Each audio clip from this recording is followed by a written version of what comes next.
This is One Drop Facts, where we share the stories we're sitting down together. Ready? Let's roll. A voice the dance hall still misses. So when I started researching for this story, I ran into a few roadblocks. The first being that there's not much information out there about Panhead.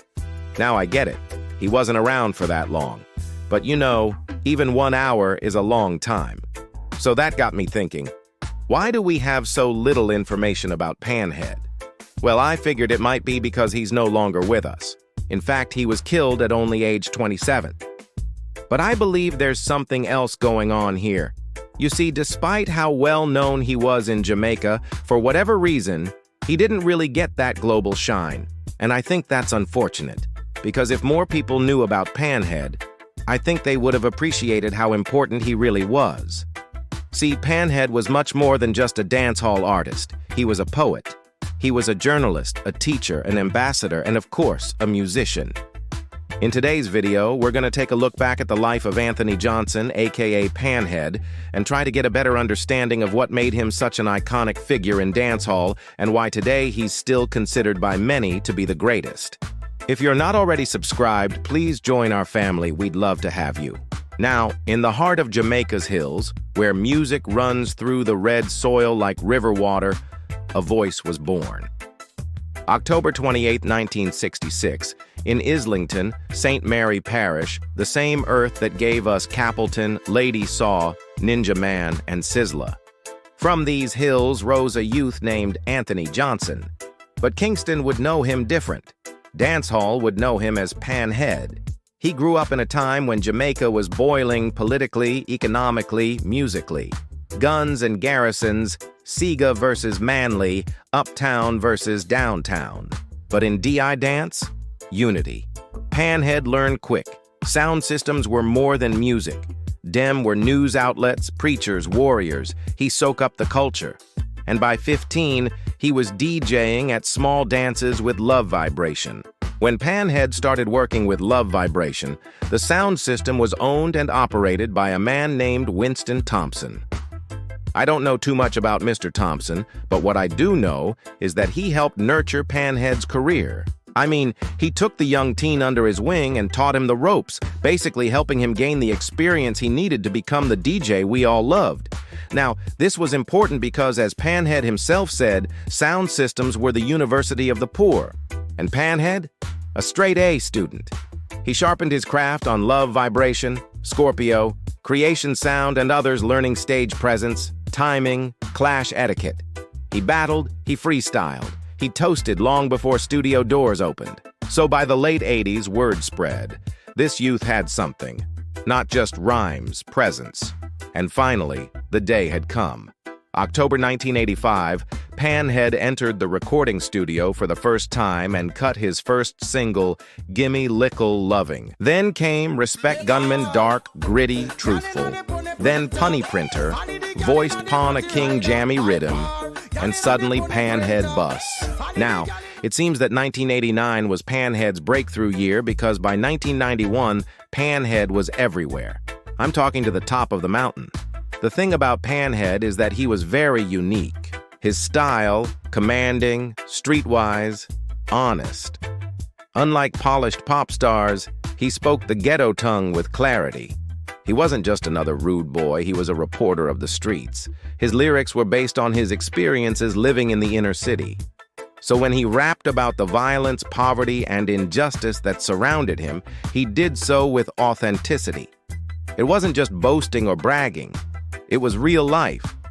This is what made him relatable to so many people. Now, in 1991, he dropped a few tracks that are still popular to this day. There's Gunman Tune, which, according to some sources, the song was written as a tribute to the gunmen who lived in his community. You see, although Panhead rapped about gunmen and violence, he wasn't glorifying it. Instead, he was trying to shed light on the harsh realities of living in a war zone. Next, there's African Princess. This was one of his more romantic songs, but it's also a great example of his storytelling ability. He paints a picture of a man who is deeply in love with a woman who is away fighting for her country. And then there's Respect, another hard-hitting track that showcases Panhead's raw talent. But here's the thing. Panhead wasn't just a one-trick pony.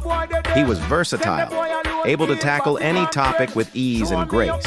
Another great example is Poor People Government, a conscious track that reflects his growing maturity and commitment to using his voice as a tool for upliftment. One minute he'll have you nodding your head to the beat, and the next he'll be spitting knowledge flows with lyrical prowess that will leave you in awe. And let's not forget Hafi Dead, one of my personal favorites, captured Panhead's rebel spirit. It's a defiant anthem about standing firm for what you believe in, even when the world pushes back. And he does it with such passion and conviction that you can't help but feel inspired. These are just a few examples of the amazing music that Panhead left behind. But sadly, it's not what we remember him for. You see, despite his immense talent and contributions to dancehall, Panhead's legacy was cut short on October 10th, 1993, in Kingston. Now, I'm not sure if I'm going to be able to cover every detail of this incident in this video because it's pretty gruesome. But I feel it's important to talk about because it's a big part of why we remember Panhead the way we do.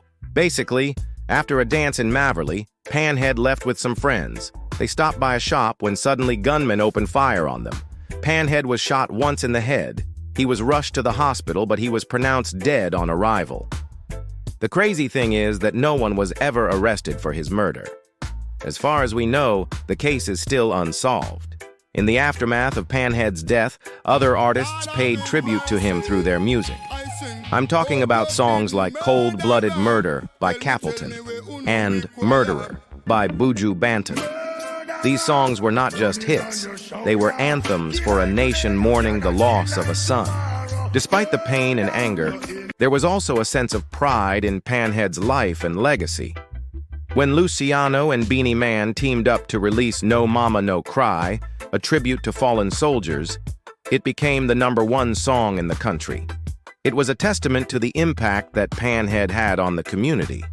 After his death, Panhead's music continued to be played and celebrated. Albums like Punny Printer, by far in tribute to Panhead, kept his voice alive. Even today, you can hear his songs in sound clashes and mixtapes. But when you visit his gravesite in Islington, you won't find much. There's no headstone, no marker, just earth. Now, I've talked about this in previous videos, but I think it's important to point out again that when an artist dies, especially a dancehall artist, and they're not properly laid to rest, it gives the impression that their life and death didn't matter. And in some cases, it can deter people from learning more about them or listening to their music. That's why after decades of silence, I'm proud to say that in 2025, things are finally looking up for Panhead. A grassroots movement has risen, led by the Jamaican chapter and powered by the love of fans, soundmen, selectors, and Panhead's own family. A campaign was launched not for fame, not for profit, but for respect. The goal, a simple one, yet deeply symbolic: raise $1,000. But what does that really mean? It means cleaning the bare earth where his body lies.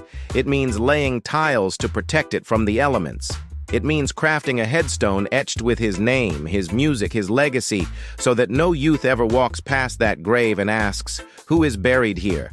And it means installing a protective grill not just for safety, but to say, "This spot is sacred." Because Panhead was not just a voice in a speaker box, he was a son, a father, a prophet in his own right. And every great prophet deserves a resting place that speaks just as loudly as their words once did. In 2025, we're not mourning anymore. And if you feel the same, if you believe that legends like Panhead deserve more than a forgotten grave, you can help. Right now, the campaign is raising funds to restore his final resting place with dignity. It's a small goal, just $1,000, but the meaning behind it is massive. To contribute, just click the link in the video description below. Whether it's $5, $50, or even just a share, every gesture counts. Let's do what the system never did. Honor the man, protect the legacy, build the monument.